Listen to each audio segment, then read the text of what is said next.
हे विश्वमूर्ति, हे अनंत, हे नारायण, हे दयासागर, जैसे मित्र मित्र को, पिता पुत्र को और भगवान अपने भक्त को क्षमा करते हैं प्रभु, वैसे ही आप मुझे क्षमा कीजिए प्रभु, आप मुझे क्षमा कीजिए। हे कुंती नंदन, मित्र और मित्र, पिता और पुत्र, भगवान और भक्त के बीच क्षमा का तो स्थान ही नहीं है। इन संबंधों का आधार है स्नेह, श्रद्धा और भक्ति। मय्या वेश्य मनो ये माम नित्य युक्ता उपासते, श्रद्धया परयोपेताः ते मे युक्त तमा मताः। जो मेरा भक्त है, जो मुझी में ध्यान भी लगाता है और मन भी, जो सदैव मुझी में लीन रहता है और जो पूरी श्रद्धा के साथ मेरी उपासना करता है, वही उत्तम योगी है। इसलिए हे पार्थ, मेरी भक्ति श्रेष्ठ है।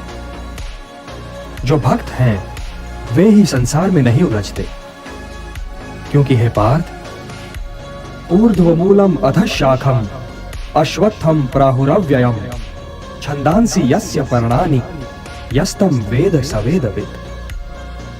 हे पार्थ, ये संसार तो मानो पीपल का वृक्ष है, जिसकी जड़ें ऊपर की ओर हैं और शाखाएं नीचे की ओर। वेद इसी वृक्ष के पत्ते हैं।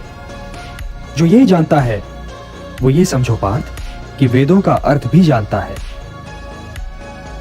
इस वृक्ष की शाखाएं ऊपर नीचे सारी ओर फैली हुई हैं, जिनका परिपोषण किया है प्रकृति के तीनों गुणों ने, सतोगुण, रजोगुण और तमोगुण। इसकी जड़ें मानव समाज में बहुत गहराई तक फैली हुई हैं।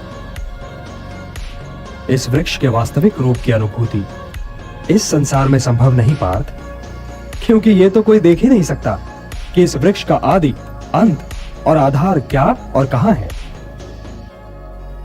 किंतु मनुष्य इस संसार रूपी वृक्ष को वैराग्य की कुल्हाड़ी से काटकर उस परम पद को प्राप्त कर सकता है, जहां पहुंचकर उसे फिर लौटना नहीं पड़ता। और हे पार्थ, वैराग्य निहित स्वार्थ के त्याग का नाम है। इसलिए सोचना हो तो केवल मेरे विषय में सोचो, पूजना हो तो केवल मुझे पूजो, अपने आप को मुझे अर्पण कर दो सर्वश्रेष्ठ धनुर्धर। मेरी शरण में आ जाओ, मैं तुम्हें पाप रहित कर दूंगा।